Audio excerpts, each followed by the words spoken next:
Husband ਗਏ, ਬੜੀ ਦਿੱਕਤ ਆਈ ਸ਼ੁਰੂ ਦੇ ਵਿੱਚ। ਫਿਰ ਮੈਂ ਕਿਹਾ ਕਮਲੇਸ਼ ਵੱਖਰਾ ਆਇਆ ਸੀ, ਵੱਖਰਾ ਉਹਨੇ ਜਾਣਾ ਵੀ ਸੀਗਾ, ਫਿਰ ਰੋਣਾ ਕਾਹਦਾ ਹੈ ਬਈ। ਉਹਦੇ ਨਾਲ ਜਿੰਨੇ ਦਿਨ ਰਿਹਾ ਬਹੁਤ ਅੱਛਾ ਰਿਹਾ, ਉਸ ਵਰਗਾ ਕੋਈ ਹੈ ਹੀ ਨਹੀਂ ਹੋਰ। ਮੈਨੂੰ ਬੱਚਿਆਂ ਨੇ ਕਿਹਾ ਕਿ ਮੰਮੀ ਬ੍ਰਹਮ ਕੁਮਾਰੀ ਜਾਓ ਤੁਸੀਂ। ਮੇਰੇ ਸਹੁਰੇ ਨੇ ਬੜੀ ਸਖਤੀ ਨਾਲ ਮਨਾ ਕੀਤਾ, ਬੇਟਾ ਗੁਰਦੁਆਰੇ ਮੰਦਿਰ ਨਾ ਚਲੀ ਜਾਏ। ਕਿਉਂ? ਨਾ, ਜੇ ਉਹ ਨਹੀਂ ਹੈਗਾ ਤੇ ਉਹ ਤੁਹਾਨੂੰ ਗੁਰਦੁਆਰੇ ਤੇ ਮੰਦਿਰ ਤੋਂ ਨਹੀਂ ਮਿਲੇਗਾ। ਜਦੋਂ ਮੈਂ ਵਿਡੋ ਹੋਈ ਕਿ ਜੀ ਸ਼ਾਦੀ ਤੁਸੀਂ, ਮੇਰੀ ਬੇਟੀ ਕਹਿੰਦੀ ਹੈ ਜੇ ਕੋਈ ਠੀਕ ਲੱਗੇ ਤਾਂ ਦੇਖ ਲਓ। ਮੈਂ ਬੇਟਾ ਕਿਆ ਬਾਤ ਕਰ ਰਹੀ, ਉਹਦੀ ਜਗ੍ਹਾ ਹੋਰ ਕੋਈ ਨਹੀਂ ਲੈ ਸਕਦਾ। ਤੁਹਾਡੀ ਬੇਟੀ ਨੇ ਤੁਹਾਨੂੰ ਇਹ ਗੱਲ ਕਹੀ? हाँ, मेरे बेटे ने भी कही। अच्छा। हाँ कि मम्मी देख लो अगर आपको ठीक लगे तो। 2 बच्चे मेरे उससे हैं, तो इससे फालतू मेरे को क्या चाहिए। ਵੀ ਇਸ ਉਮਰ ਦੇ ਵਿੱਚ ਬੜਾ ਹੁੰਦਾ ਇਮੋਸ਼ਨਲ ਵੀ, ਕੋਈ ਸਾਨੂੰ ਸੁਣੇ। मैं अपने आप ਨੂੰ बेटे समझा लिया। मेरी बेटी ने बड़ी कोशिश की थी कि मम्मी अमेरिका आ जाओ, मैं इत्थे देखभाल कर लांगी। मैं कहा नहीं बेटा, मैं इत्थे खुश हाँ, अपनी गड्डी चुकी जिथे जाना ਹੁੰਦਾ चली ਜਾਂਦੀ है। मैं कहा नहीं, मैं बंधन च नहीं बंध सकती। बेटे ਨੂੰ ਕਿਹਾ, मैं कहा बेटा आखिरी टाइम ਜਦੋਂ ਆਏਗਾ देख ली एंबुलेंस बुला के तो अपना भेज दी। मैं कहा मरे पिछों ये नहीं पता लगता कि तुसी कित्थे पए हो। हाँ, मैं उन्होंने इमोशनली वो नहीं करना चाहती किसी ਨੂੰ। ਲਾਈਫ ਆਪਣੀ ਇੰਜੋਏ ਕਰੋ। ਇਹ ਤੁਹਾਡੇ ਦਿਲ ਵਿੱਚੋਂ ਨਿਕਲਣਾ ਚਾਹੀਦਾ ਕਿ ਸਾਡੀ ਮਾਂ ਨੂੰ ਸਾਡੀ ਲੋੜ ਹੈ ਕਿ ਨਹੀਂ ਹੈ। ਮੈਂ ਮੇਰੀ ਜ਼ਿੰਮੇਵਾਰੀ ਹਰ ਚੀਜ਼ ਦੀ ਆਪਣੀ ਖੁਦ ਚੁੱਕੀ ਰੱਖਦੀ ਹਾਂ। ਬੇਟੇ ਨੂੰ ਬੇਸ਼ੱਕ ਕਿੰਨੀ ਚੰਗੀ ਤੁਹਾਡੀ ਬਣਦੀ ਹੋਵੇ, ਉਹਨੂੰ ਤੁਸੀਂ ਵੱਖਰਾ ਕਰ ਦਿਓ ਜਦੋਂ ਤੱਕ ਉਹਦੀ ਨੂੰਹ ਨਾ ਕਵੇ ਕਿ ਜੀ ਅਸੀਂ ਤੁਹਾਡੇ ਨਾਲ ਰਹਿਣਾ ਚਾਹੁੰਦੇ ਹਾਂ। ਜੇ ਮਾਪੇ ਦੀ ਤੁਸੀਂ ਸੇਵਾ ਕਰ ਦਿਓ, ਤੁਸੀਂ ਸਿਰਫ ਇੱਕ ਵਾਰ ਹੱਸ ਕੇ ਕਹਿ ਦਿਓ ਕਿ ਮੰਮੀ ਕੀ ਹਾਲ ਹੈ, ਉਹ ਤਾਂ ਇੰਨੇ ਵਿੱਚ ਹੀ ਖੁਸ਼ ਹੋ ਜਾਣਗੇ। ਸਹੁਰੇ ਨੂੰ ਤੁਸੀਂ ਪੁੱਛ ਲਓ ਪਾਪਾ ਠੀਕ ਹੋ ਤੁਸੀਂ। ਜੇ ਤੁਸੀਂ ਪਿਆਰ ਹੀ ਨਹੀਂ ਦੇ ਸਕਦੇ ਤਾਂ ਬਾਕੀ ਤਾਂ ਚੀਜ਼ਾਂ ਇਮੈਟੀਰੀਅਲ ਨੇ ਬੇਟਾ। ਤੁਸੀਂ ਕਹਿ ਰਹੇ ਵੀ ਘਰ 'ਚ ਵੀ ਮੈਂ ਇਕੱਲੇ ਰਹਿੰਦੀ ਹਾਂ। ਹਾਂ ਬਿਲਕੁਲ। ਤੁਹਾਡਾ ਦਿਮਾਗ ਹਨਾ ਕੁਝ ਨੈਗੇਟਿਵ ਚੀਜ਼ਾਂ ਨਾਲ ਭਰਦਾ ਹੈ। ਕੁਛ ਨਾ ਕੁਛ ਮੈਂ ਕਰਦੀ ਰਹਿੰਦੀ ਹਾਂ। ਗਾਰਡਨਿੰਗ ਦਾ ਮੈਨੂੰ ਸ਼ੌਕ ਹੈ। ਕੁਛ ਲਾਨ 'ਚ ਹੋਰ ਕੁਛ ਨਾ ਹੋਵੇ ਤਾਂ ਲਾਨ 'ਚ ਬੂਟੀ ਕੱਢਣ ਬੈਠ ਜਾਂਦੀ ਹਾਂ। 4 ਘੰਟੇ ਬੂਟੀ ਕੱਢੀ ਜਾਵਾਂਗੀ। ਪਰ ਇਕੱਲੇ ਰਹਿਣਾ ਸ਼ੁਰੂ ਕਰਨ ਤੋਂ ਪਹਿਲਾਂ ਜਦੋਂ ਤੁਹਾਡਾ ਜੀਵਨ ਸਾਥੀ ਚਲਾ ਜਾਂਦਾ ਹੈ, ਔਰ ਮੈਨੂੰ ਲੱਗਦਾ ਹਰ ਇੱਕ ਬੰਦੇ ਨੇ ਇਹ ਮੋੜ ਹੰਡਾਉਣਾ ਹੈ ਕਿ ਇੱਕ ਸਾਥੀ ਨੇ ਵਿਛੜਨਾ ਹੈ। ਫਾਈਨੈਂਸ਼ੀਅਲੀ ਇੰਡੀਪੈਂਡੈਂਸ ਬਹੁਤ ਜ਼ਰੂਰੀ ਹੈ। ਪ੍ਰੋਪਰਟੀ ਤੁਹਾਡੇ ਨਾਂ ਤੇ ਹੋਣੀ ਬਹੁਤ ਜ਼ਰੂਰੀ ਹੈ। ਉਹੀ ਜਿਹੜੇ ਅੱਛੇ ਬੱਚੇ ਨੇ ਉਹੀ ਤੁਹਾਡੇ, ਕਿਉਂਕਿ ਉਹਨਾਂ ਦੇ ਜਿਹੜੀਆਂ ਅੱਗੇ ਆਉਂਦੀਆਂ ਨੇ ਨੂੰਹਾਂ, ਉਹ ਇੰਨਾ ਸਿਰ ਘੁਮਾ ਦਿੰਦੇ ਨਾ ਵਿਚਾਰੇ ਸਿੰਪਲ ਬੱਚੇ, ਉਹ ਨਹੀਂ ਸਮਝ ਸਕਦੇ ਕੀ ਹੋ ਰਿਹਾ। ਤੁਸੀਂ ਉਹਨਾਂ ਨੂੰ ਵੱਖਰਾ ਕਰ ਦਿਓ ਟਾਈਮ ਨਾਲ। ਵੀ ਤੁਸੀਂ ਆਪਣੇ ਦੋਨੋਂ ਬੱਚਿਆਂ, ਬੇਟੀ ਦੇ ਨਾਂ ਤੇ ਵੀ ਪ੍ਰੋਪਰਟੀ ਲਗਾਈ ਔਰ ਬੇਟੇ ਦੇ ਨਾਂ ਤੇ ਵੀ ਪ੍ਰੋਪਰਟੀ ਲਗਾਤੀ। ਬਿਲਕੁਲ ਬੇਟਾ, ਮੈਂ ਕੱਲ ਨੂੰ ਮੈਨੂੰ ਲੋੜ ਪੈਂਦੀ ਹੈ ਜਾਂ ਬੇਟੀ ਨੂੰ ਕੋਈ ਪ੍ਰੋਬਲਮ ਹੁੰਦੀ ਹੈ ਤਾਂ ਉਹਨੂੰ ਇਹ ਮੁੜ ਕੇ ਨਹੀਂ ਹੋਣਾ ਚਾਹੀਦਾ ਨਾ ਵੀ ਮੈਂ ਹੁਣ ਕਿੱਥੇ ਜਾਵਾਂ। ਮੈਨੂੰ ਤਾਂ ਬੇਟਾ ਬਿਲਕੁਲ ਹੀ ਜੁੜਾਵ ਨਹੀਂ ਦਿਖਦਾ। ਉਹ ਜਿਵੇਂ ਕਹਿੰਦੇ ਨਾ ਤੂੰ ਜਾਣੇ ਤੇਰਾ ਕੰਮ, ਉਹ ਗੱਲ ਹੋਈ ਹੈ। ਕੰਪੀਟੀਸ਼ਨ ਪੈਸੇ ਦਾ ਜ਼ਿਆਦਾ ਹੈ ਕਿ ਮੈਂ ਕਿੰਨਾ ਜ਼ਿਆਦਾ ਇਸ ਤੋਂ ਅੱਗੇ ਕਮਾ ਸਕਦਾ ਹਾਂ, ਮੈਂ ਇਹਨੂੰ ਧੋਖਾ ਦੇ ਕੇ ਕਿਸ ਤਰ੍ਹਾਂ कमा सकता। सेक्रीफाइस तो बेटे एक ना एक को तो करना ही पड़ता, और मेरे ख्याल में माँ करे तो ज़्यादा अच्छा। नहीं तो माएँ जो लगी रहती है ना पीछे पीछे, हाँ पुत्र दसी हुण की होया, वो होया सी फिर वो की होया, उसको बचने दो लड़की को। मेरी बेटी वहाँ रह रही थी, जैसे अमेरिका में थी, तो उसके पहला बच्चा हुआ तो वो जॉब कर रही थी मैरीलैंड में, अच्छे पैसे कमा रही थी। मैंने कहा बेटे जॉब छोड़ देनी चाहिए अगर बच्चे पैदा करने हैं तो। ਤੁਸੀਂ ਆਪਣੀ ਬੇਟੀ ਨੂੰ ਕਿਹਾ? हाँ, मैंने कहा बच्चे नहीं पलेंगे। तो फिर उसने जॉब छोड़ी, बड़ा चूँ चरप्पा तो किया, बोली कि 17 साल मुझे बिना उसके काम के रहना पड़ेगा, शादी हुई है तो बच्चे पैदा करने के नहीं करने, अगर करने हैं तो जॉब छोड़नी पड़ेगी। तो बड़ा अच्छा संभाला, उसने भी संभाला, बच्चे पल गए, आज वो बढ़िया लाइफ लीड कर रहे हैं। उससे आपका घर बंधा रहेगा, वरना घर आपका उखड़ा रहेगा। घर बंधा चाहिए कि उखड़ा चाहिए वो आप पे फैसला करें, और झूठ के बेस पे जो घर आप बनाओगे वो कभी भी नहीं चलेगा।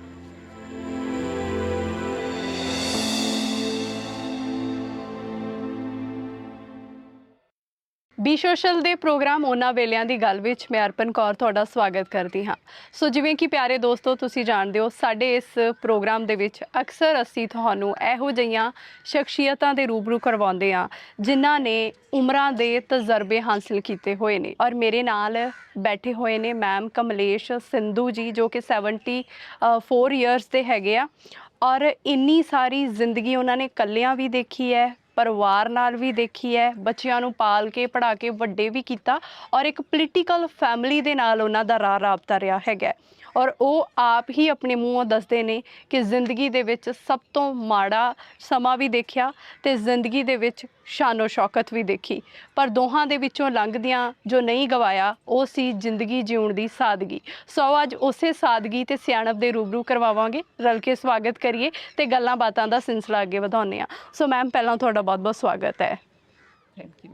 ਸੋ ਜਿਹੜਾ ਤੁਹਾਡਾ ਸਰਨੇਮ ਹੈਗਾ ਕਾਫੀ ਮੈਨੂੰ ਯੂਨੀਕ ਲੱਗ ਰਿਹਾ ਹੈਗਾ, ਸੋ ਉਹ ਥੋੜਾ ਜਿਹਾ ਦੱਸੋ ਵੀ ਕੀ ਬੈਕਗ੍ਰਾਉਂਡ ਹੈ ਇਹਦੀ। ਬੈਕਗ੍ਰਾਉਂਡ ਇਹ ਹੈਗਾ ਕਿ ਹਰਿਆਣੇ ਦੇ ਵਿੱਚ ਕਈ ਪਿੰਡ ਹੈਗੇ ਨੇ, ਜਿਵੇਂ ਸੰਧੂ ਵੀ ਹੈਗੇ ਨੇ ਤੇ ਸਿੰਧੂ ਵੀ ਹੈਗੇ ਨੇ। ਉਹ ਹੁੰਦੇ ਜਾਟੀ ਹੁੰਦੇ ਨੇ, ਪਰ ਹਰਿਆਣਾ ਦੇ ਵਿੱਚ ਅਸੀਂ ਉਹਨਾਂ ਨੂੰ ਜਾਟ ਕਹਿੰਦੇ ਆ।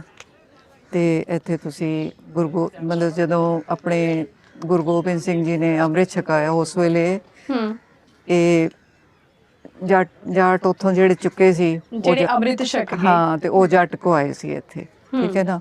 ਤੇ ਅਸੀਂ ਉਹਨਾਂ ਦੇ ਜਿਹੜੇ ਪਿੱਛੇ ਰਹਿ ਗਏ ਉਹ ਜਾਟ ਹੈਗੇ ਨੇ। ਤੇ ਗੱਲ ਇਹ ਹੈਗੀ ਹੈ। ਤੇ ਸਿੰਧੂ ਜਿਹੜਾ ਹੈ ਹਰਿਆਣੇ ਦੇ ਵਿੱਚ ਮੇਰੇ ਖਿਆਲ 2-3 ਪਿੰਡ ਹੈਗੇ ਨੇ। ਇੱਕ ਖਾਂਡਾ ਖੇੜੀ ਪਿੰਡ ਹੈਗਾ ਜਿਹੜਾ ਚੋਈ ਸੂਰਜਮਲ ਐਕਸ ਮਿਨਿਸਟਰ ਪੰਜਾਬ ਦਾ ਪਿੰਡ ਹੈਗਾ। ਉਹ ਪਹਿਲੇ ਮੰਤਰੀ ਉਦੋਂ ਬਣੇ ਸੀ ਉਸ ਪਿੰਡ ਤੋਂ। ਤੇ ਮੈਂ ਉਹਨਾਂ ਦੇ 5ਵੇਂ ਮੁੰਡੇ ਚੌਧਰੀ ਕੁਲਵੰਤ ਸਿੰਘ ਦੀ ਵਾਈਫ ਆ। ਉਹ ਅਜੇ ਨਹੀਂ ਹੈਗੇ, ਪਰ ਪੰਜਾਬ ਨੂੰ ਬਹੁਤ ਸੇਵਾ ਮੇਰੇ ਸਹੁਰੇ ਨੇ ਦਿੱਤੀਆਂ। ਉਸ ਵੇਲੇ ਕੈਰੋਂ ਦੀ ਮਿਨਿਸਟਰੀ ਦੇ ਵਿੱਚ ਸੀਗੇ ਉਹ। PWD minister, irrigation and power ਜਿਹੜਾ ਉਹ ਆਉਂਦਾ ਸੀ ਉਸ ਵੇਲੇ। D&R ਹੋ ਗਿਆ, ਫੂਡ ਐਂਡ ਸਪਲਾਈ ਹੋ ਗਿਆ, ਫਾਈਨੈਂਸ ਹੋ ਗਿਆ, ਤੇ ਹੈਲਥ ਮਿਨਿਸਟਰ। ਤੇ ਇਹ ਜਿਹੜਾ ਸ਼ਹਿਰ ਹੈ ਜਿਹੜਾ ਇੰਨਾ ਸੋਹਣਾ ਲੱਗਦਾ ਹੈ, ਚੰਡੀਗੜ੍ਹ ਕੈਪੀਟਲ ਪ੍ਰੋਜੈਕਟ ਦੇ ਮਿਨਿਸਟਰ ਸੀਗੇ ਉਹ। ਤੇ ਸਭ ਤੋਂ ਵਧੀਆ ਗੱਲ ਜਿਹੜੀ ਅਸੀਂ ਉਹਨਾਂ ਦੀ ਐਡਮਾਇਰ ਕਰਨੇ ਆ ਕਿ ਅਣਥੱਕ ਮਿਹਨਤ ਕਰਨ ਵਾਲੇ ਬੰਦੇ ਤੇ ਇਮਾਨਦਾਰ ਬੰਦੇ, ਦਬੰਗ ਬੰਦੇ, ਕਦੇ ਵੀ ਕਿਸੇ ਤੋਂ ਨਹੀਂ ਡਰੇ। ਕੋਈ ਰਿਸ਼ਵਤ ਲੈ ਕੇ ਆ ਵੀ ਗਿਆ ਤਾਂ ਉਹਨੂੰ ਘਰੋਂ ਬਾਹਰ ਕੱਢਤਾ ਫੜ ਕੇ। ਮੇਰੇ ਨਨਾਣ ਦੀ ਸ਼ਾਦੀ ਸੀਗੀ, ਇਹ ਉਸ ਵੇਲੇ ਮੇਰੇ ਖਿਆਲ ਸੇ ਸੈਕਟਰ 2 ਦੇ ਵਿੱਚ ਮੰਤਰੀਆਂ ਦੇ ਘਰ ਨੇ, ਤੇ ਉਸ ਵੇਲੇ ਉਹ ਮਿਨਿਸਟਰ ਸੀਗੇ। ਅੱਛਾ। ਤੇ ਇੱਕ 22 ਸੈਕਟਰ ਦੇ ਜੁਐਲਰ ਜਿਹੜੇ ਸੀ ਨਾ, ਉਹ ਆਪਣਾ ਸੈੱਟ ਲੈ ਕੇ ਆ ਗਏ। ਤੇ ਮੇਰੇ ਹਸਬੈਂਡ ਉਸ ਵੇਲੇ ਛੋਟੇ ਹੁੰਦੇ ਸੀ, ਮਤਲਬ ਛੋਟੇ ਦਾ ਮਤਲਬ ਇੱਕ ਇੰਜੀਨੀਅਰਿੰਗ ਕਾਲਜ ਪੜ੍ਹਦੇ ਸੀ। ਤੇ ਉਹ ਲਾਲਾ ਜੀ ਆ ਕੇ ਕਹਿਣ ਲੱਗੇ ਕਿ ਇਹ ਜਿਹੜਾ ਗਿਫਟ ਹੈ ਨਾ, ਇਹ ਛੋਟੀ ਜਿਹੀ ਚੀਜ਼ ਹੈ, ਆਪਣੇ ਮੰਤਰੀ ਜੀ ਨੂੰ ਦੇ ਦੇਣਾ। ਤੇ ਜਦੋਂ ਮੇਰੇ ਸਹੁਰੇ ਉਸ ਵੇਲੇ ਘਰ ਨਹੀਂ ਸੀ, ਉਹ ਜਦੋਂ ਆਏ ਤੇ ਉਹਨਾਂ ਨੇ ਪੁੱਛਿਆ ਵੀ ਹਾਂ ਵੀ ਕੋਈ ਆਇਆ ਗਿਆ ਤਾਂ ਨਹੀਂ। ਮੇਰੇ ਹਸਬੈਂਡ ਕਹਿੰਦੇ ਕਿ ਹਾਂਜੀ ਕੋਈ ਲਾਲਾ ਜੀ ਆਏ ਸੀ, ਕੋਈ ਡੱਬਾ ਜਿਹਾ ਦੇ ਗਏ ਨੇ, ਤੁਸੀਂ ਦੇਖ ਲਓ। ਤੇ ਉਹ ਡੱਬਾ ਜਿਹਾ ਦੇਖਿਆ ਤਾਂ ਉਹਦੇ 'ਚ ਗਲੇ ਦਾ ਹਾਰ ਸੀਗਾ। ਲਾਲਾ ਜੀ ਨੂੰ ਬੁਲਾਇਆ। ਅੱਛਾ। ਤੇ ਲਾਲਾ ਜੀ ਕਹਿਣ ਲੱਗੇ ਕੀ ਗੱਲ ਹੋਈ ਜੀ? ਮਾਈ ਬਾਪ ਕਹਿਣ ਲੱਗੇ ਲਾਲਾ ਰਿਸ਼ਵਤ ਦਿੰਦਾ। ਉਹ ਮਾਰਿਆ ਸੁੱਟ ਕੇ ਉੱਥੇ, ਤੇ ਉਹ ਲਾਲਾ ਵੀ ਭੱਜਦਾ ਰਿਹਾ, ਤੇ ਉਹ ਸੈੱਟ ਵੀ ਗਿਆ, ਤੇ ਉਹ ਸਭ ਮਤਲਬ ਬੜੇ ਓਨੈਸਟ ਬੰਦੇ ਸੀ। ਤੇ ਫਿਰ ਜਦੋਂ ਇਹ ਚੰਡੀਗੜ੍ਹ ਬਣਿਆ ਉਸ ਵੇਲੇ ਇਹਦੇ ਕੈਪੀਟਲ ਪ੍ਰੋਜੈਕਟ ਦੇ ਮਿਨਿਸਟਰ ਸੀ। ਤੇ ਫਿਰ ਕਈਆਂ ਨੇ ਸਲਾਹ ਦਿੱਤੀ ਜੀ ਤੁਹਾਡੇ 5 ਮੁੰਡੇ ਨੇ, 17 ਸੈਕਟਰ ਦੇ ਵਿੱਚ 5 ਸ਼ੋਰੂਮ ਤੁਸੀਂ ਰੱਖ ਸਕਦੇ ਹੋ। ਅੱਛਾ। ਹਾਂ, ਦੇਖੋ ਇਹ ਤਾਂ ਲੀਗਲ ਗੱਲ ਹੈਗੀ ਹੈ। ਮੇਰੇ ਸਹੁਰੇ ਕਹਿਣ ਲੱਗੇ ਮੈਂ ਇਹਨਾਂ ਨੂੰ ਪੜ੍ਹਾਤਾ ਲਿਖਾਤਾ, ਠੀਕ ਹੈ, ਹੁਣ ਇਹ ਆਪਣੀ ਮਿਹਨਤ ਨਾਲ ਕਰ ਲੈਣ ਜੋ ਕਰ ਲੈਣ, ਮੈਂ ਇਹਨਾਂ ਦੇ ਵਾਸਤੇ ਕੁਛ ਨਹੀਂ ਕਰਾਂਗਾ। ਫਿਰ ਮੈਨੂੰ ਇਹ ਗੱਲ ਬੜੀ ਅੱਛੀ ਲੱਗੀ। ਕਿੰਨੀ ਸੋਹਣੀ ਸੋਚ ਸੀਗੀ, ਹਨਾ? ਬਿਲਕੁਲ। ਔਰ ਅੱਜ ਲੋਕ ਸਿਰਫ ਬੱਚਿਆਂ ਲਈ ਮਰ ਕੇ ਜਿਉ ਰਹੇ ਹੈਗੇ ਵੀ ਅਸੀਂ ਆਪਣੇ ਬੱਚਿਆਂ ਨੂੰ ਦੇ ਦਈਏ, ਹਨਾ? ਆਪਣੀਆਂ ਜ਼ਰੂਰਤਾਂ, ਆਪਣੀਆਂ ਖਾਹਿਸ਼ਾਂ ਸਾਰੀਆਂ ਮਾਰ ਕੇ ਅੱਜ ਮਾਪੇ ਕਹਿੰਦੇ ਆ ਨਿਆਣਿਆਂ ਨੂੰ ਦੇ ਦਈਏ, ਐ ਨਾ ਭੁੱਖੇ ਮਰ ਜਾਣ, ਹਨਾ? ਪਰ ਉਹ ਕਹਿੰਦੇ ਸੀ ਕਾਬਲ ਬਣਾਤੇ ਆ, ਜੇ ਭੁੱਖਾ ਮਰਨਾ ਹੋਇਆ ਮਰਨਗੇ, ਜੇ ਆਪਣੇ ਆਪ ਨੂੰ ਬਣਾਉਣਾ ਹੋਇਆ ਬਣਾ ਲੈਣਗੇ।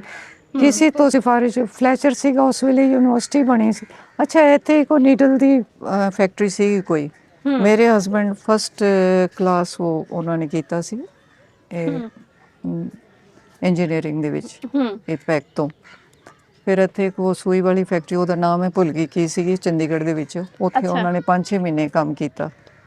ਫਿਰ ਉਹ ਇੱਥੇ ਇੱਕ ਉਹ ਹੈਗਾ ਕਾਲਜ, ਕੀ ਕਹਿੰਦੇ ਨੇ, ITI ਕਾਲਜ, ਉੱਥੇ ਉਹਨਾਂ ਨੇ ਪੜ੍ਹਾਇਆ ਕੁਛ ਮਹੀਨੇ, 7-8 ਮਹੀਨੇ ਸ਼ਾਇਦ ਪੜ੍ਹਾਇਆ ਸੀ। ਬਸ ਫਿਰ ਉਹ ਪੋਲੀਟੀਕਲ ਕੰਮ ਦੇ ਵਿੱਚ ਉਹ ਲੱਗ ਗਏ, ਉਹ ਛੱਡਤਾ ਇੱਥੋਂ ਪੜ੍ਹਾਈ। ਮਤਲਬ ਅੱਛਾ ਸੀਗਾ, ਹੂੰ ਆਪਣਾ ਕੰਮ ਦਾਮ ਠੀਕ ਚੱਲ ਰਿਹਾ ਸੀ। ਇੰਨਾ ਵੀ ਨਹੀਂ ਸੀ ਕਿ ਵੀ ਬੇਤਹਾਸ਼ਾ, ਇੰਨਾ ਵੀ ਕਮਜ਼ੋਰ ਨਹੀਂ ਸੀ ਕਿ ਵੀ ਰੋਟੀ ਨਾ ਖਾ ਸਕੀ। ਤੇ ਮਦਦ ਜੀ ਦੀ ਵੀ ਹੋ ਸਕਦੀ ਸੀ ਉਸ ਵੇਲੇ। ਅਜੀਬ ਗੱਲ ਉਸ ਵੇਲੇ, ਮਤਲਬ ਮੇਰੇ ਸਹੁਰੇ ਨੇ ਤਾਂ ਜਿਵੇਂ ਛੱਡਤਾ ਸੀ ਹੂੰ ਜਦੋਂ ਮੇਰੀ ਸ਼ਾਦੀ ਹੋਈ, ਇਹ ਇਲੈਕਸ਼ਨ ਵਗੈਰਾ ਦਾ ਕੰਮ। ਹੂੰ ਫਿਰ ਮੇਰੇ ਜੇਠ ਲੜਨ ਲੱਗੇ ਤੇ ਮੇਰੇ ਜੇਠ ਕਹਿਣ ਲੱਗੇ ਵੀ ਅਸੀਂ ਲੋਕਾਂ ਕੋਲੋਂ ਪੈਸੇ ਨਹੀਂ ਲੈਣੇ, ਅਸੀਂ ਐਵੇਂ ਹੀ ਇਲੈਕਸ਼ਨ ਲੜਾਂਗੇ। ਹੂੰ ਲੋਕਾਂ ਨੇ ਕਿਹਾ ਕਿ ਨਹੀਂ ਜੀ, ਇਹ ਸਾਡੇ ਕੋਲ ਪੈਸੇ ਨਹੀਂ ਲੈ ਰਹੇ, ਇਸ ਦਾ ਮਤਲਬ ਇਹਨਾਂ ਨੇ ਸਾਡੇ ਕੰਮ ਨਹੀਂ ਕਰਨੇ, ਹਾਂ ਕਿਉਂਕਿ ਤੁਸੀਂ ਉਹ ਗਾਰੰਟੀ ਨਹੀਂ ਲਿੱਤੀ। ਉਹ ਕਹਿਣ ਲੱਗੇ ਵੀ ਤੁਹਾਡਾ ਕੰਮ ਹੋਣ ਜੋਗਾ ਸੀ, ਹੋਣਾ ਸੀ ਤੇ ਅਸੀਂ ਕਰ ਹੀ ਦੇਣਾ ਸੀ, ਉਹਦੇ 'ਚ ਕੀ ਗੱਲ ਸੀ। ਹਾਂ ਪਰ ਉਹਨਾਂ ਨੂੰ ਉਹ ਗੱਲ ਨਹੀਂ ਅੱਛਾ, ਇਹ ਸਮਝ ਗੱਲ ਆਈ। ਉਹਨਾਂ ਨੂੰ ਇਲੈਕਸ਼ਨ ਹਾਰਨ ਤੋਂ ਬਾਅਦ ਪਤਾ ਲੱਗੀ ਬਾਅਦ ਵੀ ਅਸੀਂ ਲੋਕਾਂ ਤੋਂ ਪੈਸੇ ਨਹੀਂ ਲਏ, ਸਾਨੂੰ ਤਾਂ ਨਹੀਂ ਹਾਂ ਵੋਟਾਂ ਪਈਆਂ। ਉਹ ਕਈ ਸਾਲ ਤੱਕ ਉਹ ਕਹਿੰਦੇ ਰਹੇ, ਹੂੰ ਠੀਕ ਹੈ ਨਾ, ਕਿ ਤੁਸੀਂ ਉਸ ਵੇਲੇ ਸਾਡੇ ਕੋਲ ਪੈਸੇ ਲੈ ਲੈਂਦੇ ਨਾ, ਫਿਰ ਅਸੀਂ ਤੁਹਾਡੇ ਤੁਹਾਨੂੰ ਜਿੰਨਾ ਵੋਟਾਂ ਵੋਟ ਪਾ ਦਿੰਦੇ। ਪਾਉਂਦੇ ਰਹਿੰਦੇ ਅਸੀਂ। ਜਿਵੇਂ ਅਸੀਂ ਪਹਿਲਾਂ ਹੀ ਗੱਲ ਕਰ ਰਹੇ ਸੀਗੇ ਕਿ ਅੱਜ ਹਾਂ। ਸਾਨੂੰ ਰਿਸ਼ਵਤ ਇੰਨੀ ਕੁ ਨਾਰਮਲ ਲੱਗਦੀ ਹੈ ਹਾਂ। ਵੀ ਸਾਨੂੰ ਲੱਗਦਾ ਵੀ 2-4000 ਰੁਪਏ ਲੈ ਲਓ ਪਰ ਕੰਮ ਹੋ ਜੇ ਸਾਡਾ, ਹਨਾ। ਅਸੀਂ ਬਿਲਕੁਲ। ਆਪ ਚਾਹੁੰਦੇ ਹੁੰਦੇ ਆ ਵੀ ਪੈਸੇ ਦੇ ਕੇ ਵੀ ਕੰਮ ਹੋ ਜਾਏ ਤਾਂ ਜ਼ਿਆਦਾ ਚੰਗਾ ਹੈਗਾ। ਹਾਂ ਬਿਲਕੁਲ ਬਿਲਕੁਲ। ਬਿਲਕੁਲ।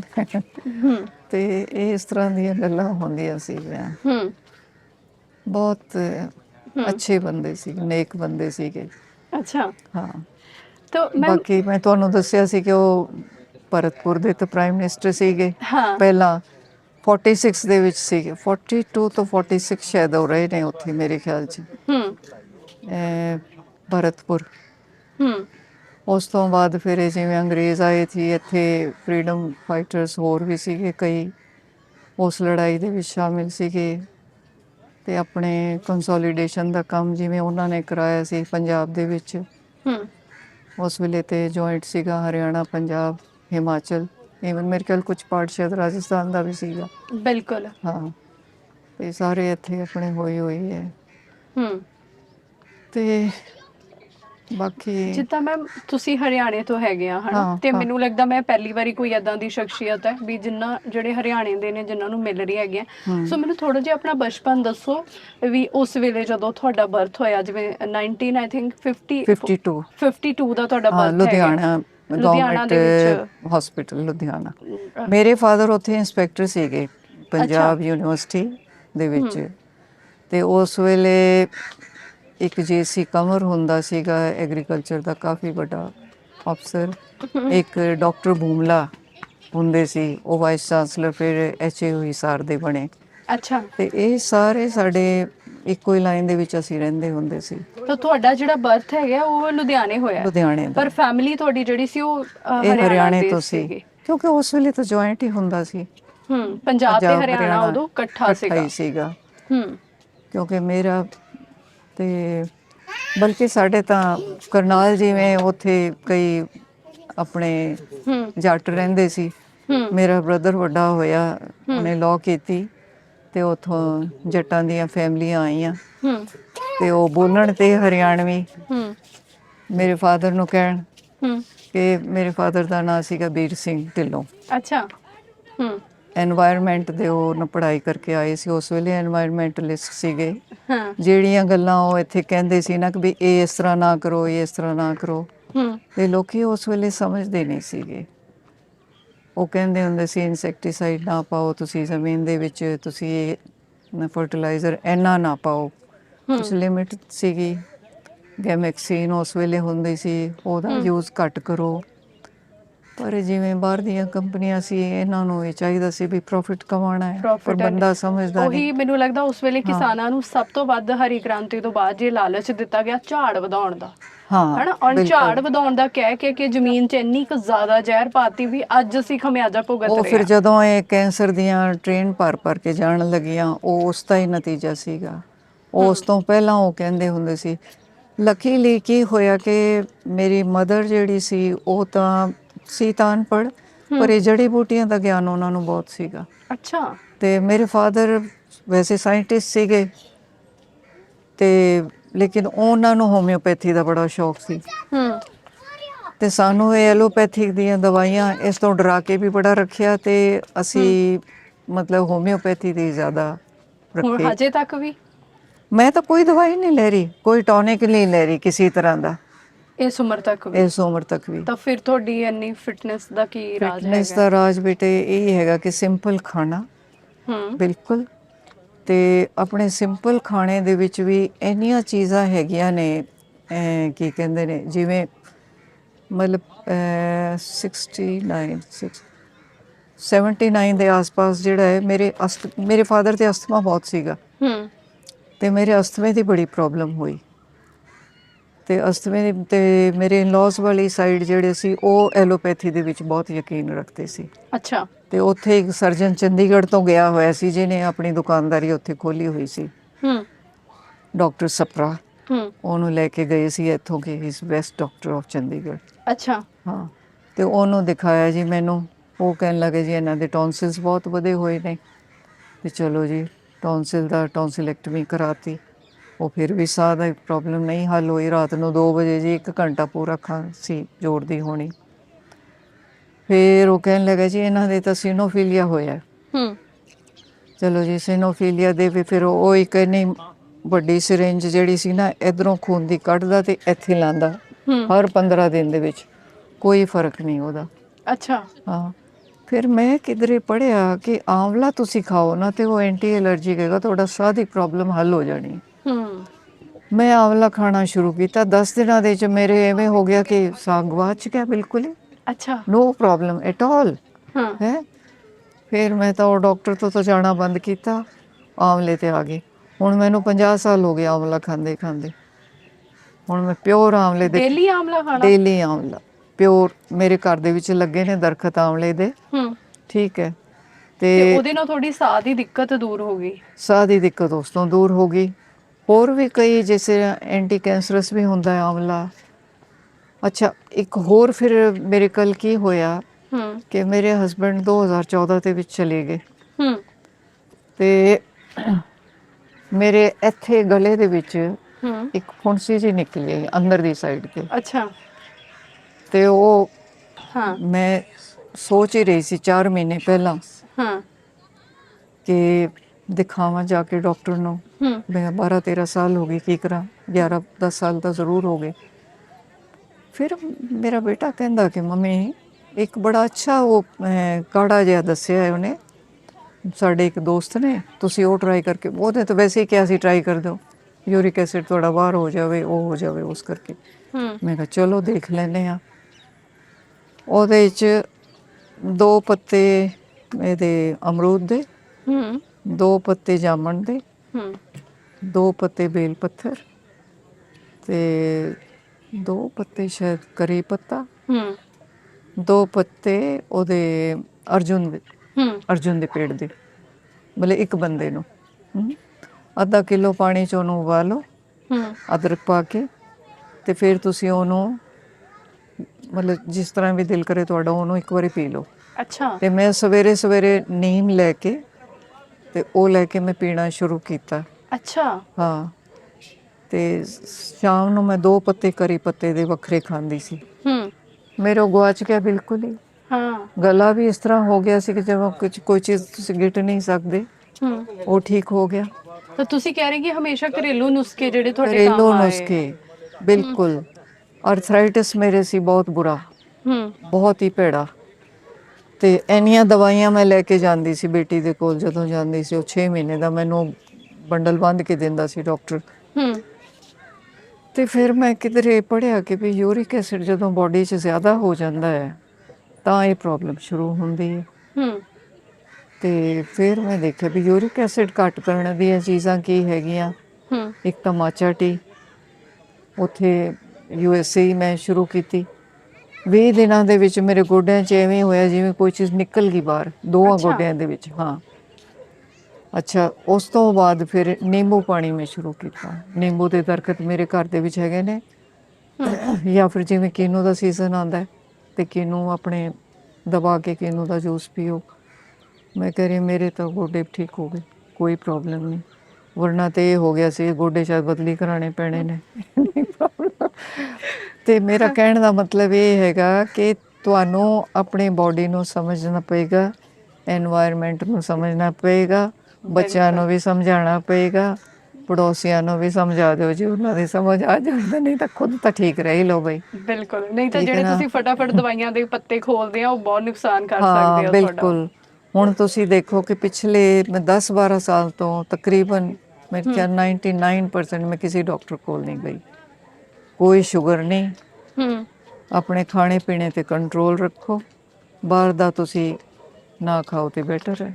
ਹੂੰ ਕਦੇ ਗਲਤੀ ਨਾਲ ਖਾਇਆ ਵੀ ਜਾਂਦਾ, ਇਹੋ ਜਿਹੀ ਤਾਂ ਗੱਲ ਨਹੀਂ, ਬਿਲਕੁਲ। ਲੇਕਿਨ ਤੁਸੀਂ ਆਪਣੇ ਰੈਗੂਲਰ ਉਸ ਤੇ ਰੂਟੀਨ ਤੇ ਰਹੋ ਕਿ ਕੀ ਖਾਣਾ ਕੀ ਨਹੀਂ ਖਾਣਾ ਉਸਦਾ। ਠੀਕ ਹੈ ਨਾ? ਜਿਵੇਂ ਅਸੀਂ ਤੁਹਾਡੀ ਲਾਈਫ ਬਾਰੇ ਗੱਲ ਕਰ ਰਹੇ ਸੀਗੇ ਹਨਾ, ਹਾਂ ਔਰ ਤੁਸੀਂ ਇੱਕ ਬਿਲਕੁਲ ਨਾਨ ਪੋਲੀਟੀਕਲ ਫੈਮਿਲੀ ਤੋਂ ਇੱਕ ਪੋਲੀਟੀਕਲ ਫੈਮਿਲੀ ਚ ਆਉਂਦੇ ਹੈਗੇ ਆ ਹਨਾ। ਬਹੁਤ ਅਜੀਬ ਲੱਗਦਾ ਸ਼ੁਰੂ ਦੇ ਵਿੱਚ। ਮੈਂ ਉਹੀ ਜਾਣਨਾ ਚਾਹੁੰਦੀ ਆ, ਹਾਂ ਤਾਂ ਉਹ ਕਿੱਦਾਂ ਐਡਜਸਟ ਕੀਤਾ ਤੁਸੀਂ? ਕਿਉਂਕਿ ਉਸ ਦੌਰ 'ਚ ਤਾਂ ਇੰਨਾ ਉਹ ਨਹੀਂ ਸੀ ਵੀ ਕੁੜੀਆਂ ਆਪਣੀ ਕੋਈ ਆਵਾਜ਼ ਰੱਖ ਸਕਦੀਆਂ ਹੈਗੀਆਂ, ਨਹੀਂ ਤਾਂ ਰੱਖ ਕਿੱਦਾਂ ਸਕਦੇ ਤੁਹਾਡਾ ਸੀ। ਰਿਸ਼ਤਾ ਹੋਇਆ, ਕਿਵੇਂ ਸਾਰਾ ਕੁਝ ਚੇਂਜ ਹੋਇਆ, ਮੈਨੇਜ ਹੋਇਆ, ਉਹ ਦੱਸੋ। ਰਿਸ਼ਤਾ ਕੀ ਹੋਇਆ ਕਿ ਮੈਂ ਕਾਲਜ ਦੀ ਮਿਊਜ਼ਿਕ ਦੀ ਟੀਮ ਸੀ, ਉਸ ਵਿੱਚ ਗਈ ਸੀ ਹੂੰ ਐਜ਼ ਅ ਸਿੰਗਰ। ਮੈਂ ਉੱਥੇ ਕੋਈ ਗਜ਼ਲ ਗਾਈ ਸੀ, ਮੇਰੀ ਗਜ਼ਲ ਸੈਕਿੰਡ ਆਈ। ਮੇਰੇ ਫਾਦਰ ਇਨ ਲਾ ਉੱਥੇ ਗਏ ਸੀ ਚੀਫ ਗੈਸਟ ਬਣ ਕੇ। ਅੱਛਾ। ਹਾਂ, ਤੇ ਉਹਨਾਂ ਨੇ ਫਿਰ ਮੈਨੂੰ ਪ੍ਰਾइज़ ਦਿੱਤਾ।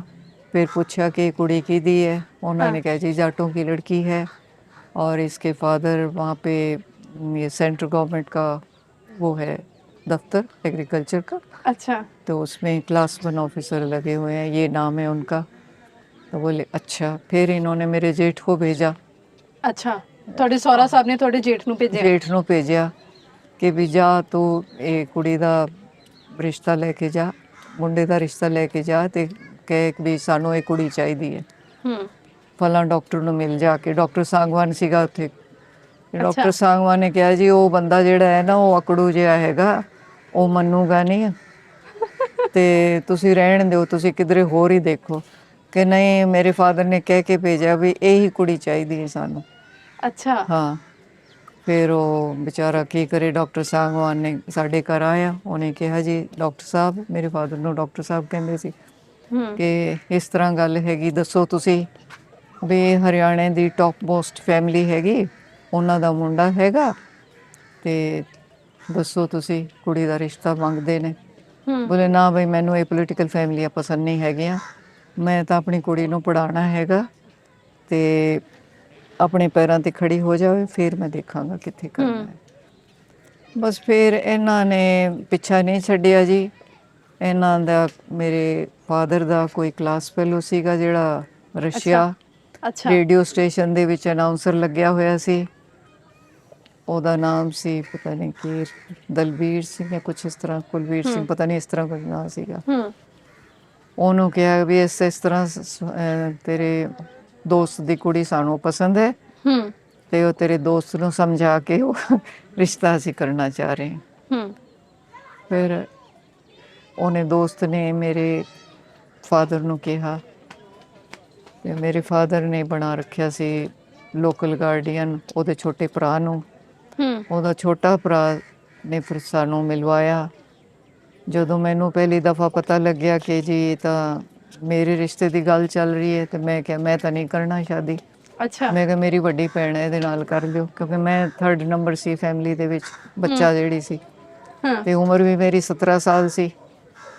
ਫਿਰ ਮੈਂ ਕਿਹਾ ਮੈਂ ਤਾਂ ਪੜ੍ਹਨਾ, ਕਿਉਂਕਿ ਮੈਂ ਉਸ ਵੇਲੇ ਸ਼ਾਇਦ 1st ਈਅਰ ਦੇ ਵਿੱਚ ਸੀਗੀ। ਹੂੰ ਅੱਛਾ। ਹਾਂ, ਹਾਲਾਂਕਿ ਲੰਬੀ ਚੌੜੀ ਤਾਂ ਹੋ ਗਈ ਸੀ, ਬਲਕਿ ਭੈਣ ਤੋਂ ਵੱਡੀ ਹੀ ਲੱਗਦੀ ਸੀ ਮੇਰੇ ਖਿਆਲ 'ਚ, ਹੂੰ ਲੇਕਿਨ ਦਿਮਾਗੀ ਤੌਰ ਤੇ ਇੰਨਾ ਉਹ ਨਹੀਂ ਸੀਗਾ, ਬਚਪਨਾ ਹੀ ਸੀਗਾ ਬਹੁਤ, ਬਿਲਕੁਲ ਹੀ ਬਚਪਨਾ, ਹੂੰ ਬਿਲਕੁਲ ਹੀ ਪਤਾ ਨਹੀਂ ਸੀ ਦੁਨੀਆਦਾਰੀ ਦਾ।